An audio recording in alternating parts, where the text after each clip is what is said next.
που έχετε παρακολουθήσει τα προηγούμενα 5 χρόνια και η σημαντικότερη για τα επόμενα 10 χρόνια. Γι' αυτό και σας θέρμο παρακαλώ να την κοινοποιήσετε σε όσο το δυνατόν περισσότερα άτομα, όχι για δικιά μου χάρη, αλλά για χάρη της ελληνικής κοινωνίας.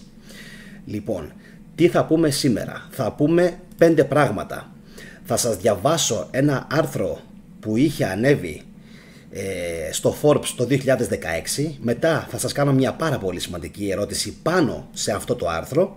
Στη συνέχεια θα απαντήσουμε και θα δούμε για ποιο λόγο είμαστε όντα ύλης, ενέργειας και συχνότητας και πώς αυτά σχετίζονται με το σημερινό το βίντεο. Και στη συνέχεια θα δούμε τι έγινε τα προηγούμενα 5 χρόνια και πώς επηρέασε την ελληνική κοινωνία αλλά και τον παγκόσμιο χάρτη.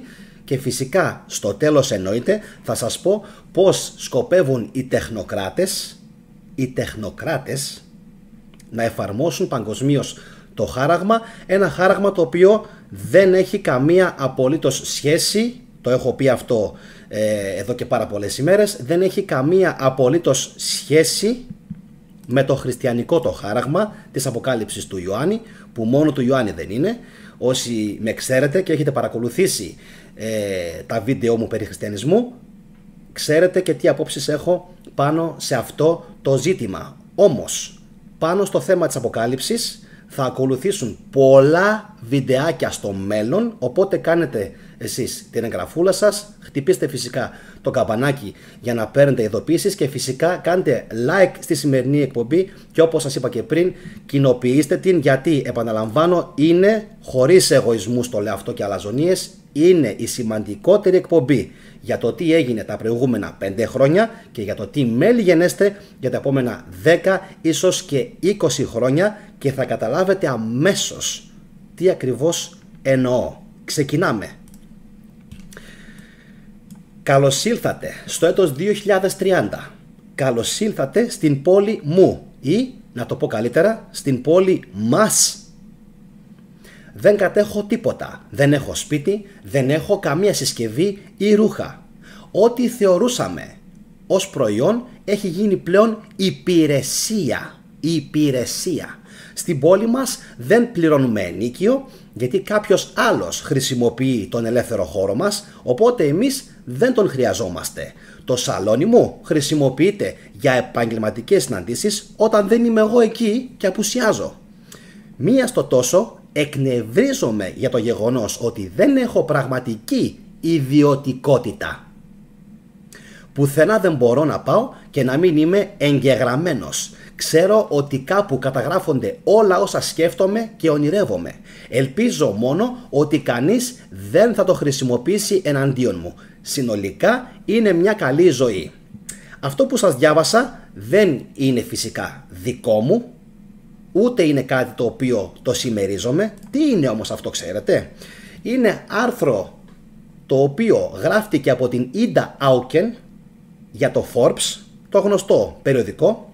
Γράφτηκε το 2016 από την ομάδα στρατηγικής ηγεσίας του Παγκόσμιου Οικονομικού Φόρουμ. Εν τω μεταξύ, κάποιες λεξούλες να ξέρετε, θα τις λέω εμέσως πλην σαφώς, δεν θα τις λέω έξω από τα δόντια, γιατί καταλαβαίνετε ότι ο αλγόριθμος πλέον δυστυχώς τα πιάνει όλα και κινδυνεύω μέχρι και να μου κατεβάσουν το κανάλι αν πω κάποιες συγκεκριμένες λεξούλες ξανά και ξανά και τις πιάσει. Οπότε ελπίζω εσείς από τα συμφραζόμενά μου να καταλαβαίνετε τι ακριβώς είναι αυτό το οποίο θέλω να πω.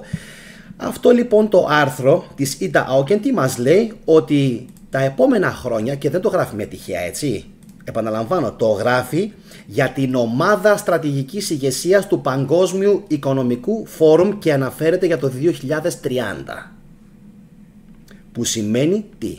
Ότι σκοπεύουν πολύ πιο σύντομα από ό,τι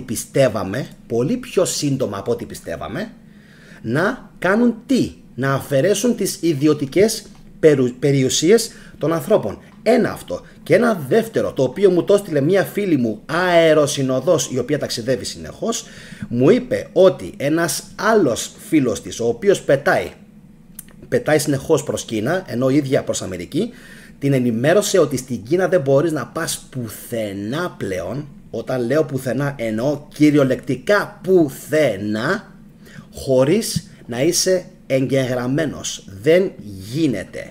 Και τώρα ερχόμαστε στη σημαντική ερώτηση, που είναι το δεύτερο μέρος της σημερινής εκπομπής, το οποίο ήθελα να σας θέσω, το ερώτημα. Εάν νοικιάζετε τα πάντα και δεν έχετε δική σας ιδιωτική περιουσία, όπως συμβαίνει π.χ. τελευταία και με τα Airbnb, τότε σε ποιον ανήκουν όλα αυτά τα πράγματα που χρησιμοποιείτε?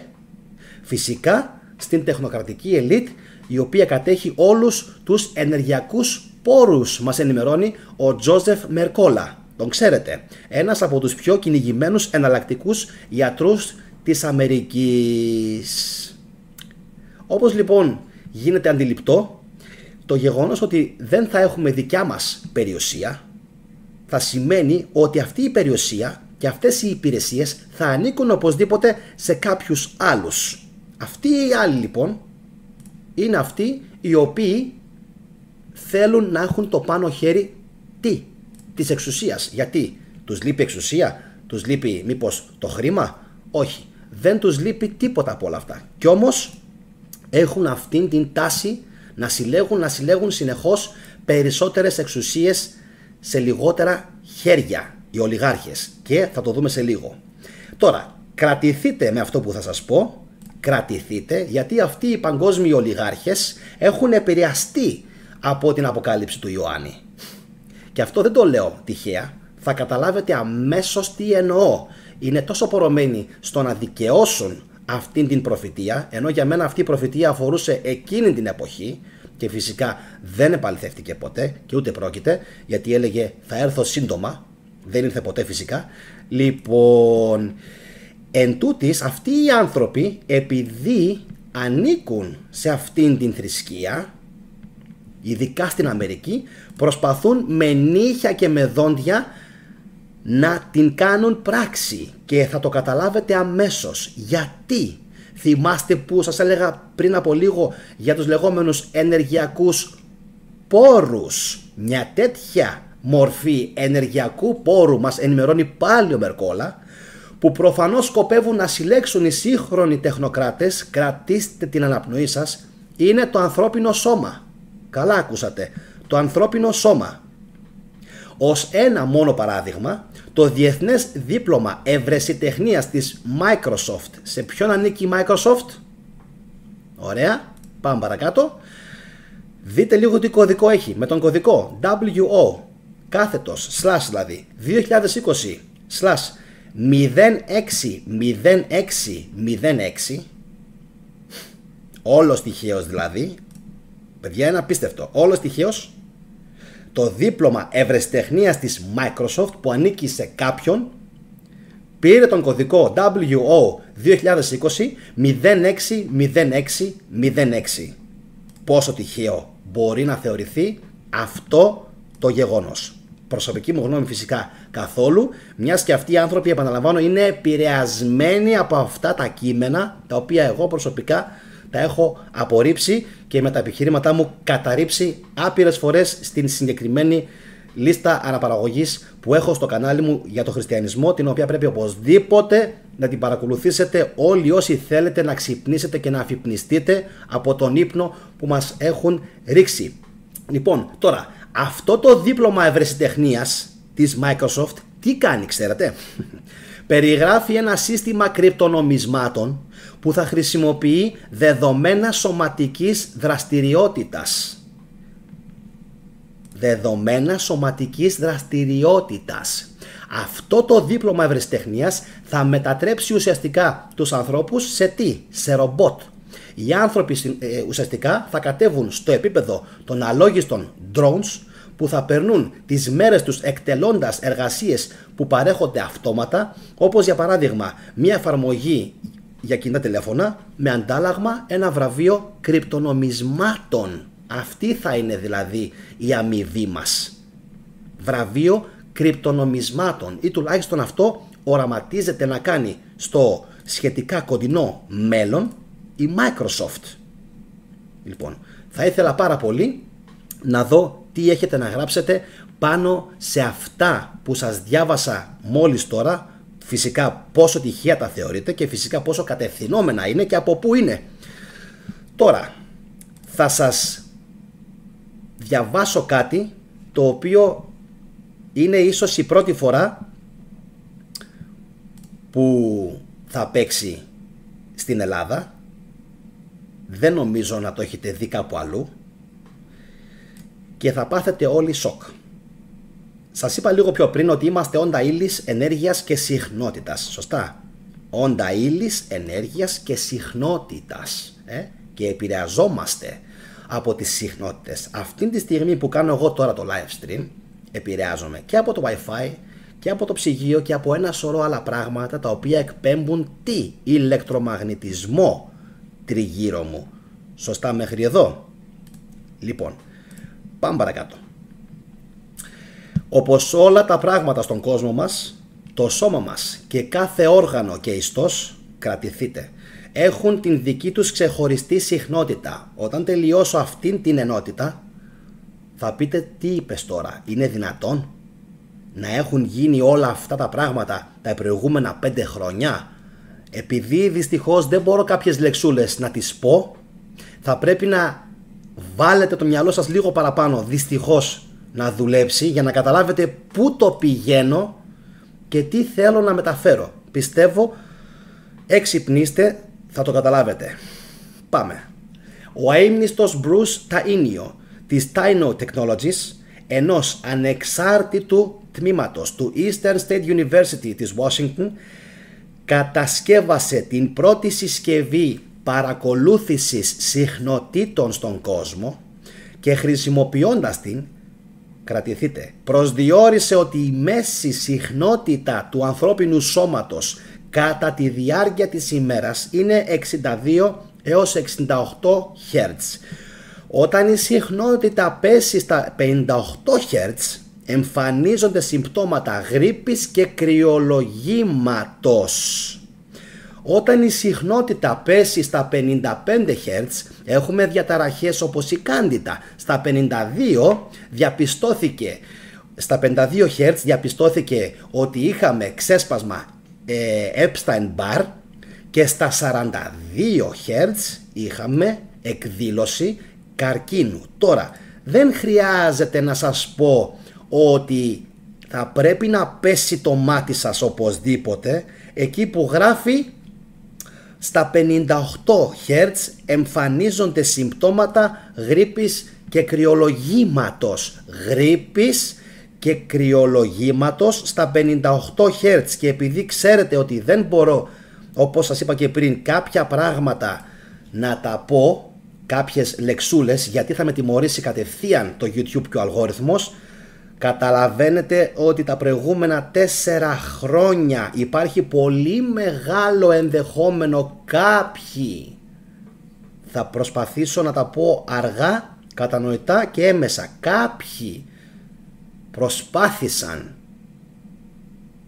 να αρρωστήσουν την ανθρωπότητα με κάτι και υπάρχει πολύ μεγάλο ενδεχόμενο, εκτός από αυτό που κάνανε σε κάποια εργαστήρια σε ένα μέρος μακριά από εδώ, με την οπλοποίηση που κάνανε, γιατί κάνανε οπλοποίηση, κάνανε, το ξέρουμε, είναι επιβεβαιωμένο ότι κάνανε οπλοποίηση σε κάποια πράγματα τα οποία δεν μπορώ τώρα να τα πω. Κάνανε, είναι σίγουρο, το έχουν βρει αυτό, ξέρετε εσείς. Λοιπόν, οι συχνότητες όμως υπάρχει ενδεχόμενο να χρησιμοποιήθηκαν παράλληλα, προσέξτε λίγο τη λέξη, παράλληλα, και συχνότητες. Υπάρχει. Θυμόσαστε που ο Ταγίπ έλεγε όχι στη Σουηδία και στη Φινλανδία, στην είσοδό τους, και στο καπάκι του λέει ο Biden, πρόσεξε καλά μη σε τιμωρήσουμε, και του κάνει έτσι, γιατί θα σε τιμωρήσουμε, του Ερντογάν, και 2-3 μέρες μετά γίνεται ο σεισμός στη νότιο-ανατολική Τουρκία και γίνεται χαμός.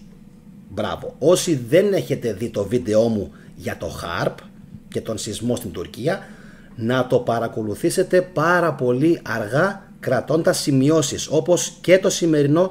Σας προτρέπω ξανά να το παρακολουθήσετε ολόκληρο 1 και 2 και 3 φορές, να κρατήσετε σημειώσεις οπωσδήποτε και φυσικά να το κοινοποιήσετε. Λοιπόν, τι συμπεραίνουμε από τα ανωτέρω που σας είπα? Ότι εκτός από φυσικά όντα, σε ένα πιο βασικό επίπεδο είμαστε όντα ενέργειας, των οποίων οι χημικές διεργασίες εξαρτώνται από την ελεύθερη ροή αυτής της ενέργειας μέσω του σώματός μας. Γι' αυτό ακριβώς και βοηθάνε 2 πρακτικές τον οργανισμό. Η μία είναι φυσικά ο βελονισμός, την οποία δεν την πολύ διαφημίζουν όσο θα έπρεπε, και η άλλη φυσικά είναι ελεύθερη και δωρεάν και διατίθεται από τη φύση, και είναι η γείωση. Η γείωση, όταν πατάμε τα πόδια μας στο έδαφος. Χορτάρι είναι, εντάξει, πράσινο, χώμα, αρκεί να μην είναι ξύλο ή μάρμαρο, εντάξει, γιατί αυτά δεν βοηθούν στη γείωση.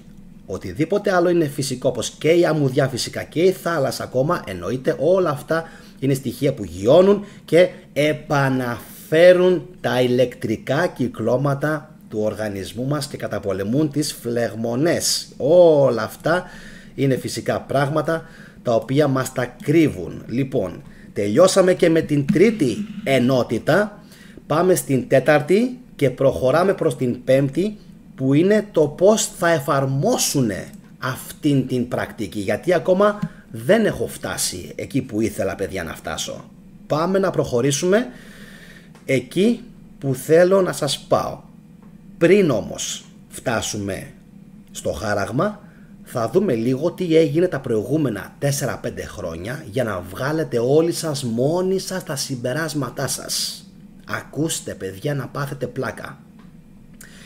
Το πρόσωπο, διαβάζω, έχει 42 μυς. Το ξέρατε? Έχει 42 μυς, πολλοί εκ των οποίων μας βοηθάνε να εκφραζόμαστε.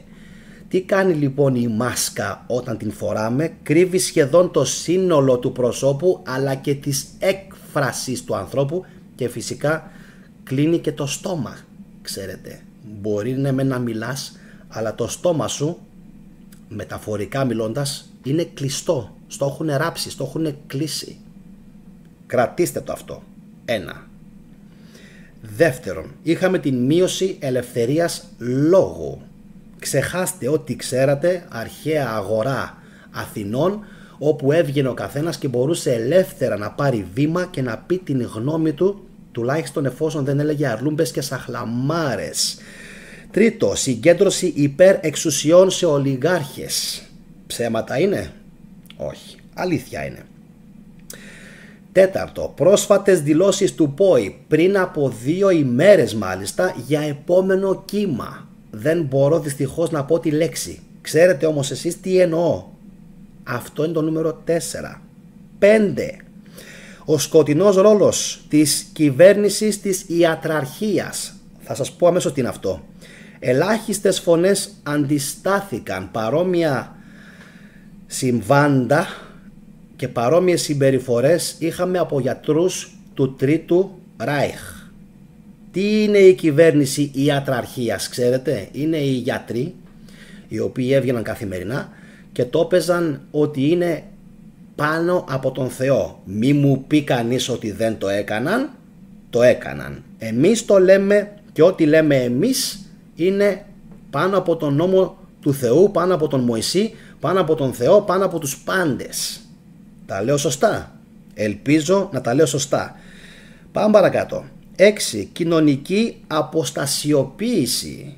Τώρα αυτά που σας λέω όλα αυτά που σας λέω σχετίζονται με το τι έγινε, σχετίζονται με το τι θα γίνει στο μέλλον, γιατί όλα αυτά θα τα ξαναβλέπουμε μπροστά μας, και φυσικά κατοίκον περιορισμοί. Όλα αυτά που σας λέω τώρα, είμαι στο νούμερο 6, όλα αυτά που σας λέω είναι η προετοιμασία για αυτό που θέλω να σας πω μετά, πώς θα το εφαρμόσουν όλο αυτό. Θα πάθετε πλάκα. Πάμε στο νούμερο 7. 58 εκατομμύρια άνεργοι. δημιουργήθηκαν εξαιτίας της πρόσφατης κρίσης, ξέρετε εσείς ποιας κρίσης, στην Αμερική. 100.000 μικρομεσαίες επιχειρήσεις έβαλαν λουκέτο και τώρα κρατηθείτε. Κοιτάξτε έναν παράξενο αντίκτυπο. 43.000 μικροεπιχειρήσεις μαύρων, 43.000 μικροεπιχειρήσεις μαύρων, οι οποίες χρειάστηκαν 3 γενιές για να στηθούν, έκλεισαν και έβαλαν λουκέτο. Για να μην πούμε το τι έγινε και στην Ελλάδα, έτσι, χαμός. Τα έχω καλύψει όλα σε προηγούμενες εκπομπές. Πάμε στο νούμερο 8, το οποίο θα σας αφήσει ξανά πιστεύω άφωνους. Πόση περιουσία πιστεύετε ότι έφυγε από τα δικά σας χέρια, τα δικά μου και όλου του κόσμου, για να φτάσει σε κάποια άλλα χέρια ολιγαρχών? Ακούστε λίγο το νούμερο. Περίπου την τελευταία τετραετία 1 με 2 τρισεκατομμύρια δολάρια έφτασαν στα χέρια των ολιγαρχών, οι οποίοι τι κάνουν? Ελέγχουν συγκεκριμένους οργανισμούς, τους οποίους δυστυχώς δεν μπορώ να προφέρω. Είναι big αυτό, big εκείνο, big αυτό, big εκείνο. Εντάξει, δεν μπορώ όμως δυστυχώς να τα πω, γιατί θα μου κατεβάσουν το βίντεο. Όπως καταλαβαίνετε, αυτά τα χρήματα κατέληξαν στις τσέπες μερικών ολιγαρχών ανά τον πλανήτη και έφυγαν από μας και πήγαν κάπου αλλού. Η ερώτηση είναι, πώς πιστεύετε ότι θα χρησιμοποιηθούν στο μέλλον? Για το καλό μας? Και πάμε στο νούμερο που είμαι, στο θήτα. Έχω φτάσει τώρα, κάπου στο 9 με 10 είμαστε τώρα. Εμείς κατοίκον λοιπόν περιορισμό, και αυτοί ήταν έξω όλο αυτό το διάστημα και έστειναν το νέο δίκτυο. Το νέο δίκτυο, ξέρετε, είναι το 5G. Δεν θέλω να το πω, φανταστείτε που μας έχουν φτάσει, έτσι, που μας έχουν φτάσει. Δεν θέλω καν να μπω, να πάρω το ρίσκο να το πω στα αγγλικά. Είναι απίστευτο το πόσο πολλοί μας έχουν κάνει να φοβόμαστε να πούμε μία απλή πρόταση, έτσι, που αποτελείται από 2 λεξούλες. Λοιπόν, εμείς λοιπόν όσο κλεινόμασταν μέσα, αυτοί έξω περνούσαν κάποια νέα δίκτυα, εντάξει, τα οποία υπήρχε το 3, υπήρχε το 4 και τώρα θέλουν να πάνε στο 5.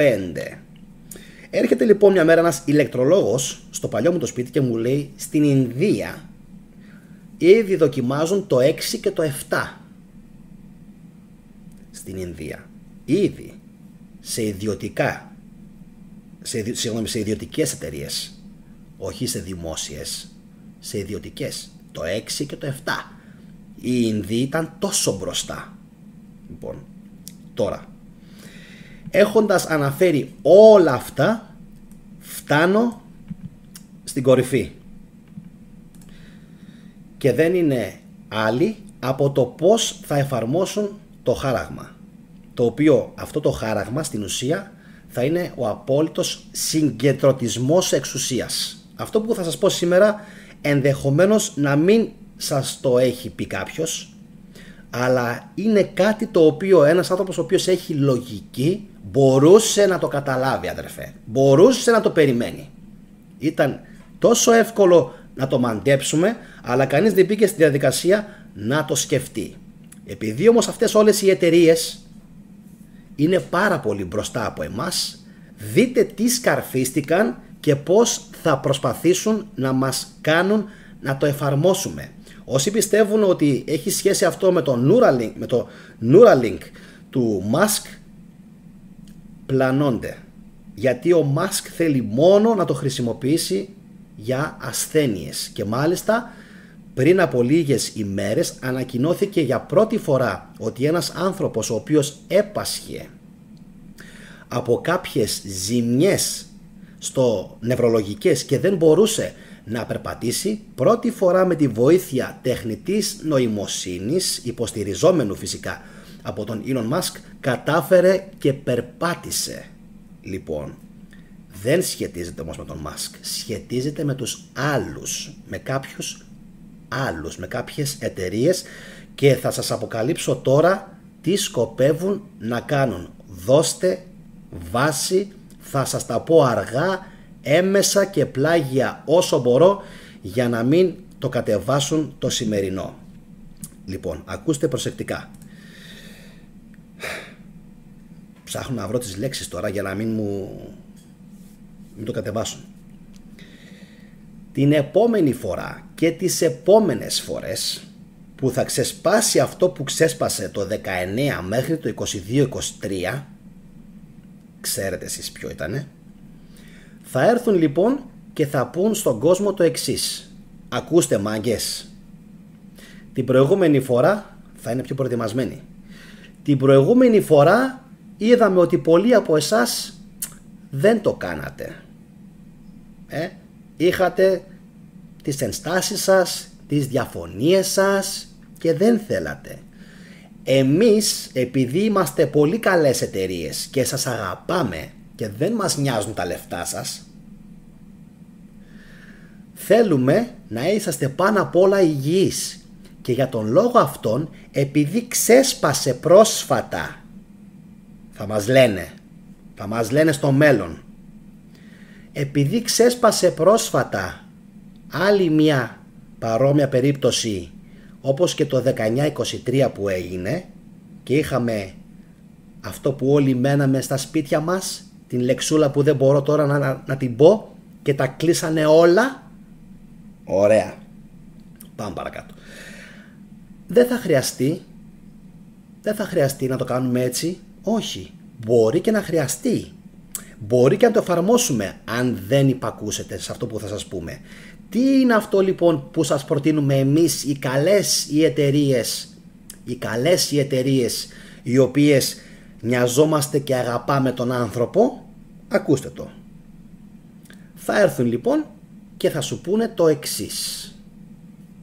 Επειδή έχεις ενστάσεις για τον μπολάκι, όχι αυτό που έχω εγώ εδώ πέρα, για να πίνω ή για να τρώω, εντάξει, επειδή έχεις ενστάσεις για αυτό εδώ που σου κάνουμε, θα σου προτείνουμε μία λύση η οποία θα σε κάνει να ηρεμήσεις. Ποια είναι αυτή η λύση? Πάρα πολύ απλό. Μαζί με αυτό που θα σου βάλουμε, θα σου βάλουμε και ένα σύστημα συλλογής βιοδεδομένων 24 ώρες το 24ωρο, 7 ημέρες την εβδομάδα, το οποίο τι θα κάνει? Θα μετράει, θα βλέπει, θα παρακολουθεί και θα αναμεταδίδει σε ένα συγκεκριμένο κέντρο συλλογής πληροφοριών όλα σου τα δεδομένα, τα οποία έχουν σχέση με την υγεία σου, με την καρδιά σου, με το αν σου προκαλεί παρενέργειες, με το αν σε πείραξε, με το αν σου έκανε φλεγμονές, αν σου έκανε μυοκαρδίτιδα, περικαρδίτιδα, αν σε χτύπησε στο κεφάλι, στο ανοσοποιητικό, στο έντερο, στο γαστρεντερικό. Πού σε πείραξε? Όπου και να σε πείραξε, αδερφέ, εμείς είμαστε εδώ για σένα. Θα έχουμε την συλλογή των πληροφοριών σου λεπτό προς λεπτό, ώστε ανα πάσα στιγμή, αν εσύ κινδυνέψεις από αυτό που σου δώσαμε για να σε βοηθήσουμε, εμείς οι καλές οι εταιρείες είμαστε, ξέρεις, εδώ για σένα. Σ' αγαπάμε και θα έρθεις σε εμάς ή θα σε πάρουμε εμείς τηλέφωνο, στη χειρότερη, θα σε πάρουμε εμείς τηλέφωνο και θα σου πούμε, κοίταξε να δεις, σου κάναμε αυτό το τάδε και σε έκανε αυτό και σε επηρέασε εκεί, σε επηρέασε στο άλλο.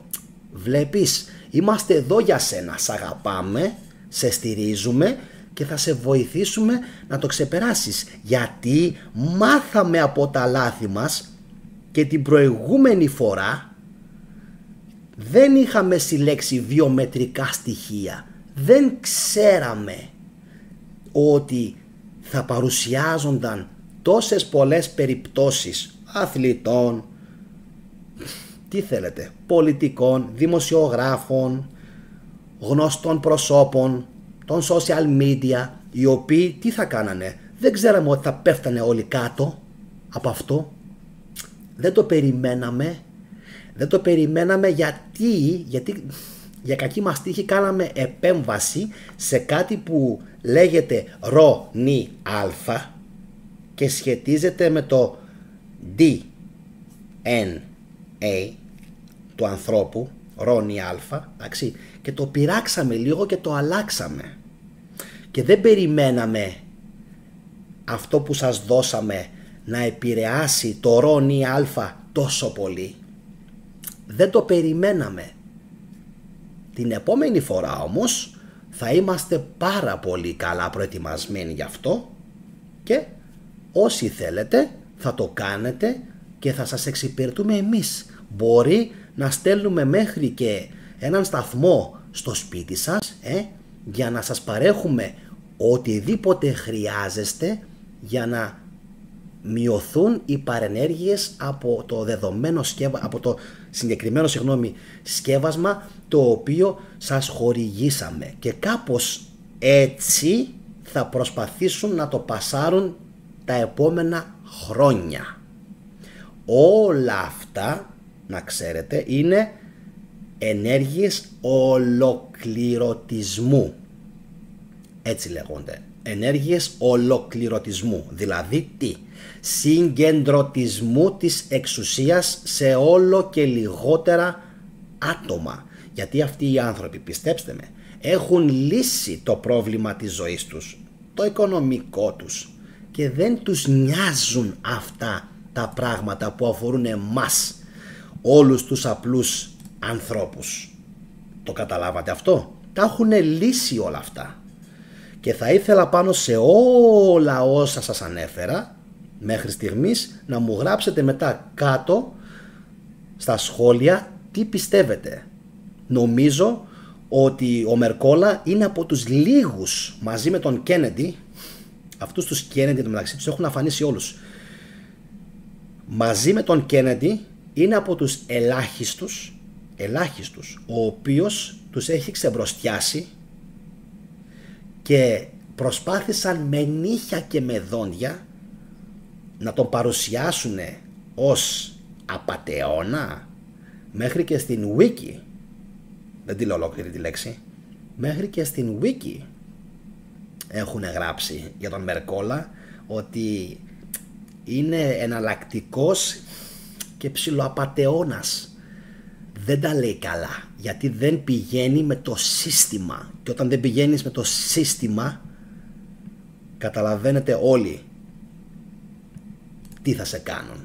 Λοιπόν, να με συγχωρέσετε που δεν μπορώ να πω τις λέξεις, όλες τις λέξεις που ήθελα για να γίνομαι πιο κατανοητός, αλλά δυστυχώς σε προηγούμενα μου βίντεο που έκανα και strike είχα δεχτεί και τα βίντεο μου τα κατέβασαν. Ελπίζω το σημερινό το βίντεο με τον τρόπο που το είπα να έγινε κατανοητό, α, β, να μην το κατεβάσουν, και γ, να το κοινοποιήσετε οπωσδήποτε παντού. Άλλες φορές ποτέ δεν λέω κοινοποιήστε το, δεν με νοιάζει. Το σημερινό όμως με νοιάζει γιατί οι Έλληνες το ξέρουν πάρα πολύ καλά αυτοί. Είναι πάντα έτοιμοι, προετοιμασμένοι και αντιδραστικότεροι από όλους τους υπόλοιπους πυθύνιους λαούς ανά τον κόσμο. Και είμαι σίγουρος ότι πάλι θα είμαστε έτοιμοι, και θα εξαρτηθεί φυσικά από το ρημάδι, το κουμπί σας, τα οποία είναι δύο και είναι πάρα πολύ απλά. Ένα είναι το like και ένα είναι κοινοποίηση. Όλα τα υπόλοιπα είναι να είχαμε να λέγαμε. Οπότε θα ήθελα πάρα πολύ όλη αυτή τη μεγάλη έρευνα που έκανα να την στηρίξετε, και φυσικά, όπως σας είπα και πριν, όσοι δεν έχετε κάνει εγγραφή στο κανάλι να κάνετε. Λοιπόν, τώρα αυτά για σήμερα.